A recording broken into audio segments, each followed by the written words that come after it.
어제 예배 오직 전도. 은혜자로서 선물의 주인공이 되자. 할렐루야. 오늘 말씀의 제목은 상실감 그리고 은혜의 길, 상실감 그리고 은혜의 길이라는 제목으로 하나님 말씀을 증거하도록 하겠습니다. 우리는 개인의 인생사나 또는 큰 역사를 보면 모든 재난은 항상 하나님의 뜻을 이루는데 사용하는 것을 볼 수 있습니다. 그래서 언제나 실패자는 이것 때문에 나는 실패했어 라고 이야기하지만 언제나 성공자는 이것 때문에 내가 성공했어 라고 말합니다. 근데 이것이 좋은 일은 거의 없어요. 다 환난이고 사고고 실수고 우리의 연약함이에요. 그러니까 많은 사람들이 도리어 연약함 때문에 운동에서 그 부분에 두각을 나타내는 사람이 무수히 많습니다. 오히려 약한 부분을 도리어 연단해가지고 훈련해가지고 더 강한 그러한 자기 인생의 단점을 장점화시켜버린 사람들이 너무 많아요. 하나님도 그렇게 하신다는 것입니다. 이 과정 속에서 우리도 모르는 사이에 하나님은 놀라운 계획을 우리 안에서 계획하시고 실천하셔서 세우신다는 거죠. 그 과정을 잘 이해 못하고 지나가더라도 결국은 우리가 하나님 앞에 유대한 인물로 쓰는, 유대한 믿음의 사람으로 쓰는 모든 선한 일에 예비되면 귀한 그릇으로 어느덧 서 있는 모습을 발견하게 된다는 거죠. 그래서 이것을 우리가 개인사, 내 입장만 보면 안 된다. 항상 모든 생각을 하나님과 연결해서 하나님의 놀라운 은혜와 사랑의 측면에서 또 계획의 측면에서 그리고 내 인생도 내 개인의 욕심과 정욕과 나의 즐거움 측면에서만 보면 안 되고 더 공의적인 내 인생의 하나님 귀한 그릇의 차원에서 보아야 된다는 겁니다. 그래서 우리 모두의 문제로도 볼 줄 알아야 한다는 것입니다. 오히려 내가 약한 것 때문에, 오히려 나의 악한 것 때문에, 오히려 그것이 선으로 바꾸시는 하나님의 놀라운 과정일 수 있다는 것입니다. 우리가 역사적으로나 성경적으로 보면 예수님의 망대 이야기, 저 망대가 무너졌는데 무슨 이유냐? 저 사람들의 죄 때문입니까? 아니다. 우리의 모두의 죄 때문이다. 일본의 대유행병으로 사람들이 죽자 이 조선 사람들이 그렇게 했다고 얼마나 많은 조선인들을, 우리 한국의 과거의 조선인들을 핍박하고 감옥에 갇히고 그리고 했는지 몰라요. 또 로마의 네로가 불을 지퍼 놀이하다가 문제가 되자 그리스도인들이 그랬다. 죄를 씌운 그런 이야기. 또 백두산의 화산 폭발로 인하여 우리의 과거에 이 발해가 망한 이야기. 폼페이오가 화산 폭발로 순식간에 망한 이야기. 아직 결말을 안 보이지만 코로나19가 시작된 곳이 선교사를 최초로 핍박하고 추방된 곳이라는 이야기. 구체적인 것은 우리 각자의 생각에 맡깁니다. 이런 재난에서 분명한 것은, 결론적인 것은 항상 의인들에게는 은혜의 길이 열린다는 거예요. 하나님이 이것을 모든 것을 합력해서 선을 이루신다는 겁니다. 그런데 거기에 주인공들은 항상 믿음의 의인들이에요. 하나님의 놀라운 계획이에요. 하나님의 영광이 결론은 드러난다는 것입니다. 그러므로 오직 믿음으로 나아가는 은혜의 자에게는 마침내 기회의 때가 열리고 있는 것이 사실인 것을 꼭 믿으시고 은혜의 길을 여는 기회의 때를 맞이하는 여러분이 되시기를 예수님의 이름으로 축복합니다. 지금의 시대를 상실의 시대라고들 합니다. 인간의 상실의 시대, 도덕성 상실의 시대, 정의의 상실의 시대, 진리의 상실의 시대와 기본 상식의 상실의 시대라고들 말하고들 합니다. 이 상실의 시대를 우리는 살고 있습니다. 그래서 방황과 고통과 유리와 고독과 혼란스러운 존재가 바로 우리 인간의 존재입니다. 이 속에서 살아서 이 속에 빠져서 허우적거리면 이런 존재가 돼버리는 것이 인간입니다. 그래서 인간 스스로 고뇌하게 돼 있고 고통스러워하게 돼 있고 그것을 표현하고 또 그것을 어떻게 회복해 보려고 온갖 이상한 모습이 곧 방황으로 나타나고 고통으로 나타나고 유리로 나타나고 고독으로 나타나고 혼란으로 나타나게 되는 것입니다. 사실 자신을 잃어버렸고 하나님을 잃어버린 존재, 그래서 고통 속에 있는 사람들, 그러므로 하나님은 우리를 찾으시는 것을 믿으시기를 바랍니다. 하나님이 여기에서 끄집어 주려고 찾고 계시는 거예요. 하나님이 여기서 우리를 구원하시려고 부르고 계시는 거예요. 하나님이 근본의 문제를 해결해 주시려고 이러한 문제가 우리의 삶 속에서 일어날 수 있어요. 그런데 거기에서 근본의 구원, 근본의 해결, 그 은혜의 길로 완전히 우리를 끌고 이끌어 가시려고 그렇게 하실 수 있다는 겁니다. 그래서 에스겔서 34장 16절에 그 잃어버린 자를 내가 찾으며 쫓기는 자를 내가 돌아오게 하며 상한 자를 내가 싸매주며 병든 자를 내가 강하게 하려니와 살찐 자와 강한 자는 내가 없애고 정의대로 그것을 먹이리라. 아멘. 하나님과 상관없이 일어나는 악한 자들은 하나님과 상관이 없지만 믿음의 은혜자들은 이렇게 하나님께서 은혜를 베풀어 살 길과 새 길과 근본의 문제를에서부터 우리를 구원해 하시려고 하나님이 우리를 부르신다는 거예요. 인간은 하나님의 형상대로 창조되었기 때문에 하나님의 형상으로 존재의 가치, 존재의 권세, 존재의 영광 등에 대한 이 상실감은 이루 말할 수가 없습니다. 그래서 우리의 영, 혼, 육, 삶에 대하여 그 상실감 때문에 방황하게 돼 있고 고통스러워하게 돼 있고 유리하게 돼 있고 고독 속에서 혼란스러워하게 되어 있다는 것입니다. 그것은 하나님의 형상, 완전한 존재였는데 거기에서부터 완전치 않은 수많은 수고가 무거운 짐 때문에 그것이 곧 상실감으로 우리에게 다가오게 된다는 거죠. 시편 107편 4절 7절에 그들이 광야 사막길에서 방황하며 거주할 성읍을 찾지 못하고 줄이고 목이 말라 그들의 영혼이 그들 안에서 피곤하였도다. 이에 그들이 근심 중에 여호와께 부르짖음에 그들의 고통에서 건지시고 또 바른 길로 인도하사 거주할 성읍에 이르게 하셨도다. 그러므로 우리가 할 수 있는 것은 무엇입니까? 하나님은 부르시고 하나님은 찾으시고 하나님은 구원하시려고 해요.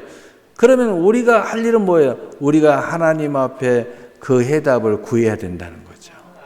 하나님의 이러한 은혜 베푸시고 원하시고 평강 주시고 원하시고 복 주시고 원하시는 하나님의 손길을 우리는 구해야 된다는 거죠.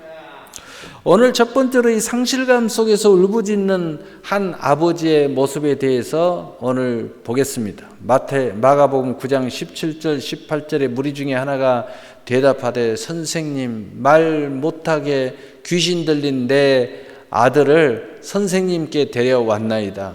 귀신이 어디서든지 그를 잡으면 거꾸러뜨려 거품을 흘리며 이를 갈며 그리고 파리해지는지라. 내가 선생님의 제자들에게 내쫓아 달라 하였으나 그들이 능히 하지 못하더이다. 아멘. 내 아들을 선생님께 데려왔습니다. 말 못하게 하는 귀신이 들려 거품을 흘리며 이를 갈며 파리해집니다. 그런데 제자들이 쫓아내지 못하더이다. 귀신이 죽이려고 불과 물에 자주 던집니다. 무엇을 할 수 있거든이 우리를 불쌍히 여기사 도와주옵소서. 상실감에 빠진 아버지는 상실감을 더욱 드러낼 뿐임을 보여주고 있습니다. 우리는 언뜻 보면 이분이 대단하다 하는데 소리는 치고 있어요. 도와달라고 난리를 치고 있어요. 그런데 여전히 그 안에는 믿음을 찾아볼 길이 없습니다. 그저 소리를 칠 뿐이에요. 여러분, 우리가 사람들을 보면요, 어려움이 할 때 아우성을 치는 사람들이 있어요. 고통을 받을 때, 병이 걸릴 때 아우성만 쳐요. 아우성을 치는데 그 힘을 가지고 구체적으로 해결의 열쇠를 붙잡아야 되는데 그냥 아우성만 치는 거예요. 여러분, 여기에는 답이 없는 거예요. 그저 고통만 가중되는 거죠. 귀신에게 철저히 유린당하고 있지만 여전히 상실한 마음과 없는 세대의 모습으로 살아가고 있는 모든 모습의 군상을 보여주고 있습니다. 많은 세상 사람들이 여기에서 고통을 당하지만 세상에서 허우적거리지만 해요. 뭔가 열심히 노력하는 것 같고 뭔가 하는 것 같지만 그 안에서 허우적거리고 있어요. 술독에 빠져 있고 아편에 빠져 있고 또 놀이에 빠져 있고 그리고 오늘 살고 내일이 없는 것처럼 살아가고 있습니다. 그런 모습들이 바로 이런 모습들이에요. 얼마나 안타깝습니까? 이 상실한 마음으로는 어쩔 수 없는 모습일 수밖에 없는 그저 불신앙적 고백과 울부짖음으로 해결을 말하고 있을 뿐인 사람들의 모습을 보여주고 있을 뿐이라는 것입니다. 우리도 가끔 그럴 때가 많이 있습니다. 우리는 그리스도인이고 하나님의 은혜의 사람이고 또 무엇이든지 경험도 있고 선물을 받아본 경험도 있음에도 불구하고 이런 상황이 만나면 갑자기 길을 잃어버린 사람처럼 이 한 아버지처럼 그냥 아우성만 치고 있다는 거죠. 그럴 때 너 잘못 잡히면 죽어. 그러니까 사람들이 슬슬 피해 다니는 거예요. 왜냐? 잘못 걸리면 큰일 나거든. 막 이 분노를 어디다 풀 길이 없어가지고 그냥 쏟아내고는 싶은데 그러면서 그 대상을 찾아 헤매는 늑대처럼 느껴질 때가 있어요. 그럴 때 여러분 주의하셔야 돼요. 잘못 걸리면 거기다가 다 화를 쏟아냅니다. 하나님의 이 은혜 없이는 절대로 이런 상실한 마음과 상태에서 벗어날 수 없음을 보여주고 있는 것입니다. 예수님께서 제자들을 향하여 믿음 없는 세대여 내가 얼마나 너희와 함께 있으며 얼마나 너희에게 참으리요. 야, 내가 얼마나 너희들에게 믿음의 그 체험을 줬냐. 얼마나 내가 많은 은혜를 베풀었냐. 믿음으로 이야기해야지. 오직 나를 믿음으로 말했어야지. 치료를 믿지도 않고 말하려면 어떻게 하냐? 치료해 주세요. 할 수 있거든요. 이렇게 말하면 되겠느냐? 치료해 줄 줄로 믿습니다. 치료해 주세요. 이렇게 이야기해야지. 오늘 예수님께서는 도무지 믿음을 찾아볼 수가 없다고 말하고 있는 것입니다. 야, 네가 나한테 찾아와서 구하면 믿음으로 구해야지. 어떻게 안 될 줄 믿습니다 하면서 구하냐? 그게 구하는 거냐? 그게 기도하는 거냐? 오늘 예수님께서 제자들과 이 한 아버지를 싸잡아서 이렇게 말합니다. 내게 치료를 원하면 나를 믿음으로 기도해야 되는데 안 믿습니다 하고 기도하는, 혹시라도 하면서 기도하는, 이러면 안 된다는 거죠. 예수님께서 한 아버지에게 할 수 있거든이 무슨 말이냐? 믿는 자에게는 능히 하지 못할 일이 없는 일 하시니 나에게 문제기를 받으려 구한다면 나를 믿음으로 구해야지. 믿는 은혜자는 모든 선물의 주인공이 될 수 있게 하나님께 모든 것을 준비해 놓으셨어. 그런데 그걸 믿지 않고 혹시 준비해 놓으셨으면 주고요, 아니면 말고요. 이게 되냐 이 말이에요. 그래서 내가 이 믿음 있는 사람을 보겠느냐? 어느 때까지 내가 믿음으로 나왔으면 믿음으로 구해야지. 항상 예수님께서는 이런 자세를 취하고 있습니다. 마태복음 11장 28절에 30절에 수고하고 무거운 짐지어들아 다 내게로 오라. 내가 너희를 쉬게 하리라. 나는 마음이 온유하고 겸손하니 나의 멍에를 메고 내게 배우라. 그리하면 너희 마음이 쉼을 얻으리니 이는 내 멍에는 쉽고 내 짐은 가벼움이라 하시니라. 아멘. 두 번째로 예수님께서는 이 상실한 사람임을 고백하며 울부짖는 아버지의 모습에 대해서 해결해 주시는 예수님을 볼 수 있어요. 오늘 마가복음 9장 23절 24절에 예수께서 이르시되 할 수 있거든이 무슨 말이냐, 믿는 자에게는 능히 하지 못할 일이 없느니라 하시니 곧 그 아이의 아버지가 소리를 질러 이르되 내가 믿나이다, 나의 믿음 없는 것을 도와주소서 하더이다. 아멘. 급했어요. 내가 믿음이 없이, 하나도 믿음이 없이 그냥 구한 것도 아닌 구한 것을 했구나.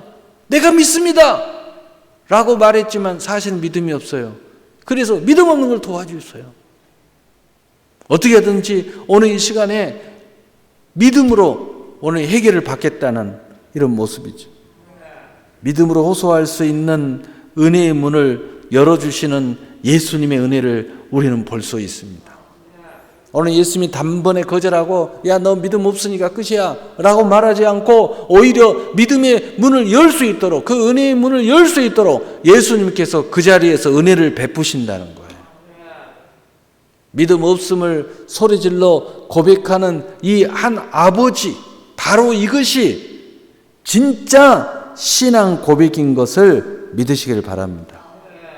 신앙 고백은 꼭 믿음 있는 소리가 아닙니다. 믿음으로 향해 가는 믿음, 바로 그 믿음이 시작되는 그 믿음이 없는 믿음, 바로 그것도 진정한 신앙 고백이에요. 여러분, 물에 빠졌을 때 지혜로운 사람들은 가만히 있다가 바닥에 다리가 닿으면요, 발을 거기다 탁 차고 올라와요. 그런데 그 지혜가 없는 사람, 물에 빠지면요 허우적거려요. 그래서 바닥에도 안 닿고 위로도 안 올라오고 중간에서 허우적거리다가 물 마시고 죽는 거예요. 그런데 탁 있는 사람은요 가만히 바닥까지 내려가는 거예요. 그러다 탁 차고 올라와가지고 숨을 한 번 쉬고. 여러분 그런 경험한 적 있어요?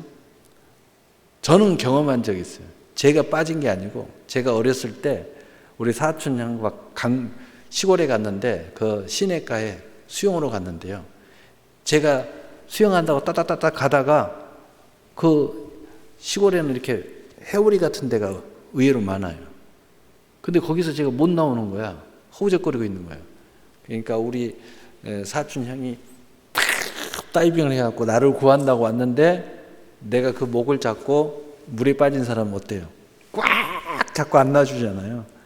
그러니까 수영을 못하니까 같이 들어가는 거야. 근데 우리 그 사촌 형님이 지금은 뭐 그 사업가가 돼가지고 대표이사인데, 근데 팍 차고 요걸 차면서 계속 갓으로 나오는 거예요.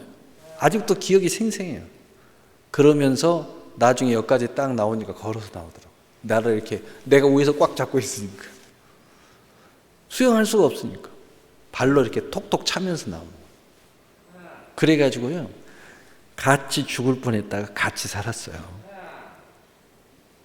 여러분, 믿음이 없어도 바닥까지 조용히 내려가서 그 바닥에 믿음 없는 고백, 이게 진정한 신앙 고백이에요. 여러분 믿음이 없을 때 정말 진실한 바닥이 보이면서 하나님 앞에 순전한 마음으로 제가 믿음이 없어요. 믿음을 주세요. 오늘 내가 이 문제, 오늘 이 질병에서 해결받기를 원해요. 오늘 내 자식이 치료받기를 원합니다. 이렇게 지금 외치고 있는 거예요. 그래서 신앙 고백, 진짜 신앙 고백은 언제나 기회를 맞이한다는 것을 믿으시기를 바랍니다. 언제나 기회를 맞이하는 거예요. 자신은 믿음이 없으나 지금이라도 믿겠다며 도와달라고 울부짖고 있는 거예요. 주님만의 기도는 언제나 응답이 있는 것을 믿으시기를 바랍니다. 은혜의 문을 두드리면 은혜의 문은 열리게 준비해 놓으신 하나님 것을 믿으시기를 바랍니다. 우리가 이런 모습을 볼 때 믿음이 전혀 없어도 이 하나님의 은혜를 구하면 하나님이 이 문을 열어준다는 사실을 알고 있어요. 이것을 알아야 돼요. 나는 믿음이 없으니까요. 나는 교회를 열심히 못 다니니까요. 나는 남들처럼 금식도 못했고요. 왜 그쪽으로 생각하십니까? 이쪽으로 생각하셔야지. 그럼에도 불구하고 하나님은 나의 신앙 고백, 양심의 고백, 진실한 연약한 고백을 우리를 하나님이 도우셔서 믿음의 신앙 고백으로 우리를 이끌어 가신다는 거예요. 마가복음 9장 25절 23절에 예수께서 무리가 달려와 모이는 것을 보시고 그 더러운 귀신을 꾸짖어 이르시되 말 못하고 못 듣는 귀신아 내가 내게 명하노니 그 아이에게서 나오고 다시 들어가지 말라 하시매 귀신이 소리를 지르며 아이로 심히 경련을 일으키게 하고 나가니 그 아이가 죽은 것 같이 되어 많은 사람이 말하기를 죽었다 하나 예수께서 그 손을 잡아 일으키니 이에 일어서니라. 아멘. 하나님은 상실한 마음이지만 그 상처투성이의 삶이라도 간절한 믿음의 마음으로 구하면 또 그 믿음을 구하는 마음으로 구하면 구원하시는 주님인 것을 믿으시기를 바랍니다. 그래서 시편 34편 18절에 여호와는 마음이 상한 자를 가까이 하시고 중심으로 통회하는 자를 구원하시도다. 아멘. 지금 하나님은 여러분 가까이 하고 여러분의 질병을 치료하기를 원하십니다. 하나님은 여러분의 수고하고 무거운 짐을 자유케 하시기를 원하십니다. 여러분은 안 된다고 생각하는 그 가운데서도 우리 주님 붙잡고 몸부림치면 우리 주님이 될 수 있는 믿음도 주시고 할 수 있는 능력도 주시고 그러하지 못한다 할지라도 우리 주님이 해결해 주시기를 원하시는 거예요. 여러분 이것을 우리가 믿어야 되는 것입니다.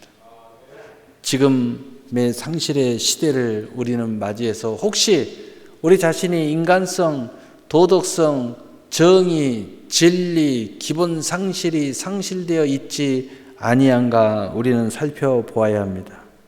이것이 무너졌기 때문에 우리의 삶이 갈짓자를 걷고 있고 또 이루 말할 수 없이 이상한 나의 모습이 자꾸 만들어지는 거예요.